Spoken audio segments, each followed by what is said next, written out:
He was President of the United States longer than anyone. Welcome to WatchMojo.com, and today we'll be learning more about the life and accomplishments of FDR. First of all, let me assert my firm belief that the only thing we have to fear is fear itself. Franklin Delano Roosevelt was born January 30th, 1882 in Hyde Park, New York. His political aspirations developed when his fifth cousin, Theodore Roosevelt, ascended to the presidency after William McKinley's death in 1901. In 1905, he married his fifth cousin once removed, Eleanor Roosevelt, and soon used his Harvard degree to begin practicing law. In 1911, he ran as a Democratic state senator in his home state and won handily thanks to his family status.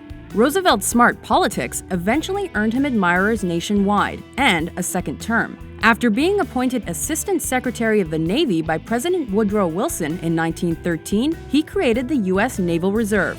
In 1914, Roosevelt attempted and failed to run for a U.S. Senate seat for New York State, and 6 years later, he unsuccessfully ran for vice president alongside James M. Cox.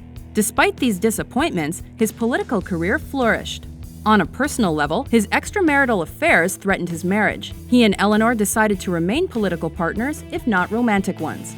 By 1921, FDR was diagnosed with polio. To salvage his political career, he trained himself to walk short distances with braces and a cane, and was never seen using his wheelchair despite paralysis. Roosevelt then won the governorship of New York in 1928, after mending fences with the Democratic Party due to his differing opinions. He enacted various progressive social policies and won a second term 2 years later thanks to the Great Depression, which many blamed on failed Republican policies.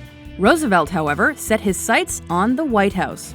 In his campaign, FDR promoted New Deal politics to ease the economic strain. He gained support from special interest groups like unions, African Americans, and the White South.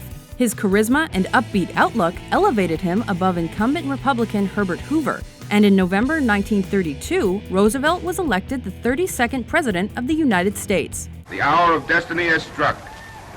Down the 2 miles of Pennsylvania Avenue to the nation's capital ride Mr. Hoover and Mr. Roosevelt. This was a turning point in American politics. For several decades, the Democrats remained the dominant party.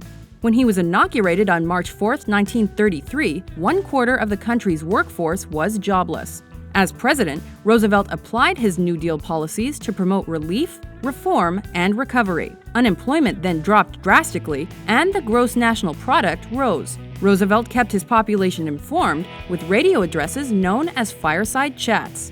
However, he was not immune to criticism. Detractors feared increasing socialism and frivolous government spending. Regardless, Roosevelt won a second term in 1936, but was unable to pass much significant legislation.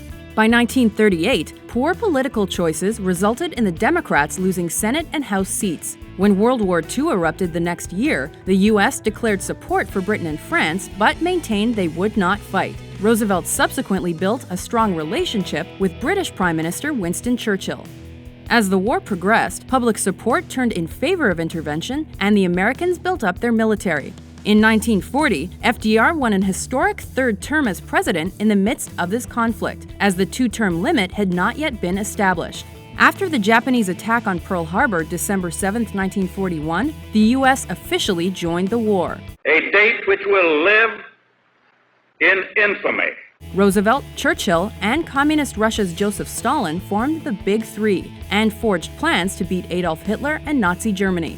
Roosevelt soon spearheaded the idea for the United Nations to prepare for post-war relations. However, in March 1944, he secretly learned that the stress of his job had left him with ailments like high blood pressure and congestive heart failure. Despite this, he and his vice presidential candidate Harry S. Truman ran for FDR's 4th term and won. Roosevelt traveled the world to end the war despite his ill health and proved his mental capacity was unaffected. But on April 12, 1945, the world was shocked when he suffered a stroke and died. His legacy was fulfilled when less than a month later, the war in Europe ended. In his 12 years in the White House, Franklin Delano Roosevelt led the country through some of its most difficult times. For that reason, he is consistently ranked among the best presidents in history. And so, I accept the commission you have tendered me I join with you. I am in